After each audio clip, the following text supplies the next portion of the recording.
Manuel, bueno, ya es conocido por todo a nivel nacional el conflicto, esta negociación o intento de negociación que se ha dado por parte de ustedes para mejorar el convenio marco que viene desde hace algunos años.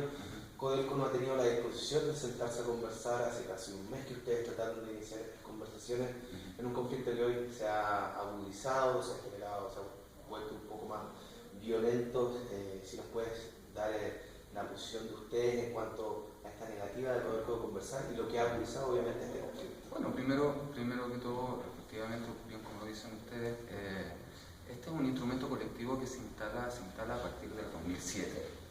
Y hemos venido negociando, instalando estas mesas de negociación cada 2 años. O sea, hemos negociado 2007, 2009, 2011, 2013, por lo tanto corresponde negociar este año 2015. Cuestión que esto siempre se ha dado en una mesa de negociación donde está Codelco, están representantes de las empresas contratistas y la Confederación de Trabajadores del Cobre. Instrumento colectivo que además lo que genera, acuerdo marco titulado, que genera beneficios colchón para los trabajadores contratistas y su familia, o sea, beneficios colchones y derechos laborales, remuneratorios, condiciones de cierre que efectivamente se generan en este instrumento como cualquier instrumento colectivo. Instrumento colectivo también reconocido así por la Organización Internacional del Trabajo. Esto nosotros hicimos y levantamos una denuncia después del 2007 ante el Comité de Libertad Sindical de la OIT, donde las recomendaciones que emanan de ese Comité de Libertad Sindical es que primero reconoce esto como un instrumento colectivo, dice que Codelco es parte por ser parte signataria de este instrumento colectivo, por lo tanto la obligatoriedad que tiene Codelco para dar cumplimiento a este instrumento, y no solamente Codelco sino que el Estado.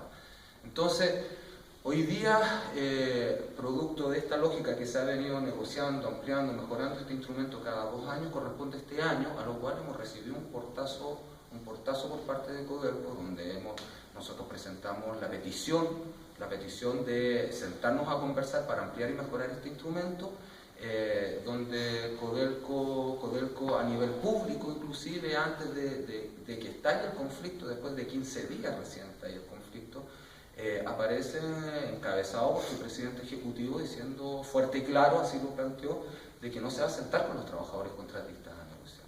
Y de ahí ha venido una lógica de encrispamiento del movimiento sindical y de este conflicto laboral, donde revienta el conflicto laboral, están todas las divisiones movilizadas el día 21, se sigue manteniendo esta lógica soberbia y agresiva por parte de la presidencia ejecutiva de Codelco a no sentarse a resolver un conflicto laboral como se resuelven los conflictos laborales a nivel mundial, en una mesa de negociación, conversando entre las partes, y a contrapelo lo que hacen es solicitar represión, se militarizan todas las divisiones de Codelco y tratan de alguna manera, a través de represión, desarticular este movimiento, a punta de amenazas, violencias laborales, amenazas de despido, cartas de despido hacia los trabajadores. Entonces empiezan efectivamente a agudizar un conflicto que hoy día estamos incluso lamentando hasta un crimen y un asesinato de un trabajador en una de las divisiones. Y aquí hay responsabilidades brutales, porque la operación que se genera en El Salvador por parte de Carabineros y Fuerzas Especiales, hubo una operación ahí planificada a lo estilo comando, de madrugada, utilizando munición letal, en contra de un grupo de trabajadores. Entonces ahí hubo planificación, ejecución y mando de esa acción.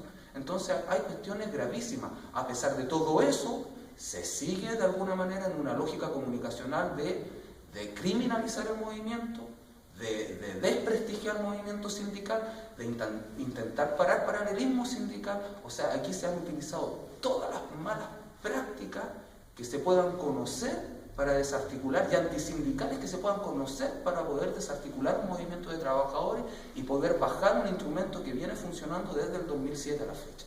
O sea, podrían estar acogiéndose a todos estos recursos que buscaría evitar esta nueva reforma laboral, ¿lo estarían ocupando ahora a su favor? Exactamente, entonces, y utilizando muy malas prácticas. O sea, aquí incluso se ha intentado de acusarnos de que estamos utilizando los trabajadores, estamos manipulando explosivos o sea, casi tipificando un movimiento de trabajadores que somos el 71% de la fuerza laboral de Codelco. O sea, de cada 100 trabajadores que tiene Codelco, 71 somos contratistas. Y que estamos en toda la línea de producción. Y se pretende criminalizar casi como que somos terroristas a los trabajadores que generamos la principal riqueza de este país. Entonces, cuestiones que se han ido bajando, se intenta instalar una política del terror, aduciendo. El día de ayer conocíamos que Codelco estaba planteando y nos decía de que la división El Salvador, por culpa de los trabajadores, iban a tener que cerrar una división del Salvador. La división del Salvador se viene cerrando hace más de 40 años que venimos escuchando ese discurso. Y hoy día a contrapelo dicen, no, es que no se va a cerrar la división El Salvador. Entonces, o sea, yo creo que aquí en el diccionario, cuando busquemos contradictorio, vamos a tener que poner una foto de Nelson Pizarro. Entonces, porque aquí han instalado lógicas, campañas comunicacionales, campañas de desprestigio y se han ido cayendo. Ahora, lo preocupante es que Nelson Pizarro tiene un jefe. Y ese jefe también tiene un jefe o una jefa. Y ese jefe o jefa tiene otro jefe que somos todos nosotros los chilenos. Entonces aquí, como hemos dicho hasta el cansancio, alguien tiene que ponerle el cascabel al gato. No puede ser que hoy día Codelco, a la cabeza con un presidente ejecutivo que viene desde la minería privada, hoy día esté funcionando prácticamente como república independiente dentro de Chile. Codelco, el principal argumento que tiene para no sentarse a negociar es que no hay plata. Lo han dicho así, tal cual, de esa manera, pero tú dices que se sienten y que demuestren que no hay factibilidad de agrandar este convenio, pero que lo demuestren, no que cierren las puertas a una conversación con los trabajadores.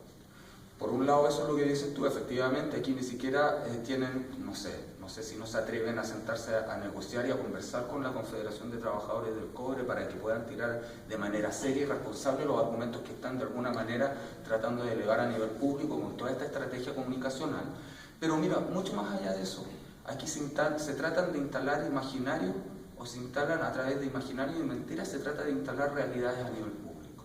Aquí se plantea y se argumenta el precio del cobre, se ha argumentado el tema de la desaceleración económica para poder efectivamente pasar de una reforma laboral, agenda laboral y empezar efectivamente a diluir las cosas. Y hoy día están aduciendo el precio del cobre para que efectivamente puedan desarticular un instrumento colectivo con los trabajadores que vienen funcionando desde el 2007. Entonces, aquí instalan el tema del precio del cobre. Primero, Chile instalan este imaginario de que Chile es un tomador de precios. Eso es falso. Chile puede ser un ponedor de precios del cobre. Y nosotros lo hemos visto en la historia de cómo se ha movido el precio del cobre. O sea, aquí cuando tuvimos el precio del cobre muy bajo, fue producto de una sobreproducción que se genera desde Chile. Desde Chile. ¿Y eso a quién le conviene? ¿A Codelco como empresa estatal o a las grandes transnacionales que están explotando el 70% del cobre del país? Entonces, efectivamente, si nosotros empezamos a producir cobre por sobre la demanda, sin duda los precios van a tender a bajar. Ahora, esa argumentación respecto al tema de los costos de este instrumento colectivo es falso y se le caen hasta los propios números que ellos han utilizado. Ellos mismos han dicho que este instrumento cuesta 120 millones de dólares y que este conflicto le está costando diario 27 millones de dólares.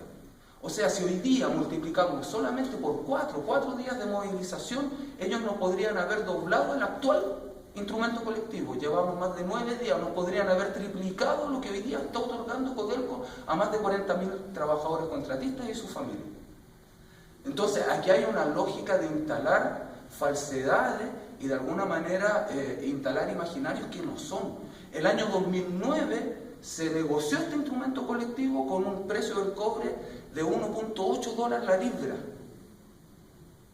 Tratan de instalar este imaginario donde nosotros en ningún momento hemos instalado ni siquiera precios ni cifras, sino que hemos dicho, sentémonos a conversar y revisemos el instrumento y veamos cómo lo vamos mejorando para el beneficio de los trabajadores. Y tratan de instalar supuesto de que nosotros estamos detrás de un bono. Entonces, dicen que están detrás de un bono y que no están dispuestos a pagar bonos, pero resulta que en las últimas negociaciones con los trabajadores de planta se han pagado bonos de sobre 12 millones de pesos, de 15 millones de pesos. Entonces, insisto, o sea, contradictorio, vamos a tener que poner la foto de Pizarro. Bueno, recién también mencionaba al presidente Codelco, que tiene una jefa de la lista de minería, y esa ministra tiene otra jefa que también sabemos quién es. quizás un llamado al gobierno que hoy no puede decir que este es un conflicto entre privados. Entonces, poder ponerle las cartas sobre la mesa al presidente Codelco y decirle, oiga, siéntese a negociar con los trabajadores, no queremos más trabajadores muertos, no queremos más buses quemados, no queremos más violencia, no queremos más conflictos, siéntese a conversar. ¿Podría ser ese quizás un camino? Resolvamos los conflictos laborales como se resuelven los conflictos laborales, con mesa de negociación, con responsabilidad. Aquí quien está poniendo en riesgo la principal empresa del Estado es justamente su presidente ejecutivo, que coincidentemente viene de la minería privada, que coincidentemente hace unos pocos días atrás o semanas atrás mete a todo el Consejo Minero, que son las grandes transnacionales, a conocer un proyecto estructural y estratégico que es Chuqui Subterráneo.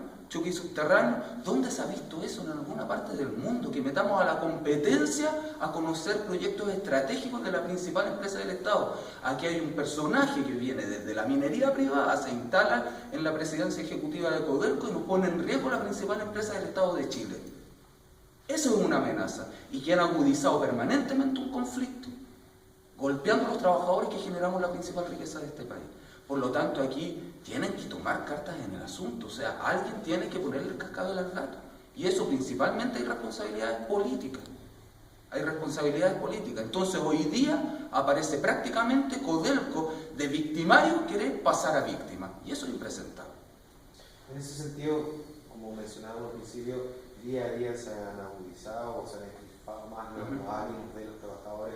Hoy día en la mañana habíamos quemado bien una camioneta luego de este trabajador que falleció el viernes pasado en la madrugada. ¿Qué es lo que ven ustedes? ¿Cómo ven ustedes como confederación lo que se ha generado en este conflicto, la violencia que se ha generado y cómo esperan quizás que se pueda minimizar esto? Esto se resuelve como se resuelven los conflictos laborales. Carabineros, las fuerzas públicas y los aparatos del Estado no tienen nada que hacer en un conflicto laboral. En un conflicto laboral se resuelve con reconocer el legítimo derecho que tenemos los trabajadores a huelga, a paralizar y no meter fuerzas represivas para impedir esa paralización. ¿Por qué? Porque al meter fuerzas represivas, al meter fuerzas especiales, al militarizar, por ejemplo, ese derecho fundamental que tenemos los trabajadores tienen que recurrir a tomas de caminos, a bloqueos de caminos. Entonces esto, primero el reconocimiento al derecho fundamental que tenemos los trabajadores a paralizar y a negociar. Y esto se resuelve como ese conflicto se resuelve en una mesa, conversando y negociando. ¿Y cuál era el plazo de poder negociar con ustedes? Nosotros, aquí hay una responsabilidad de que Codelco sigue en la lógica de seguir de alguna manera poniendo en riesgo a la población, poniendo en riesgo a trabajadores, poniendo en riesgo la principal empresa del Estado, siguen crispando los ánimos, se sigue radicalizando el conflicto y se mantiene en esta soberbia de no convocar a la mesa que ha convocado en el 2013, en el 2011, en el 2009 y en el 2007. Como te repito de otra forma, ¿tendría Michelle Bachelet que decirle al presidente Codelco que sientas a conversar soluciones por problemas? Sin duda. ¿Un mensaje, algún llamado para que un llamado a las autoridades de gobierno, y a la presidenta a que obligue a sentar en la mesa a Codelco? Ahora el tema es que también aquí hay responsabilidades, o sea, todo lo que hemos vivido en este proceso, en este mes, hay un personaje o personajes que lo han logrado, y esos personajes tampoco pueden seguir a la cabeza de la principal empresa de todos Chile.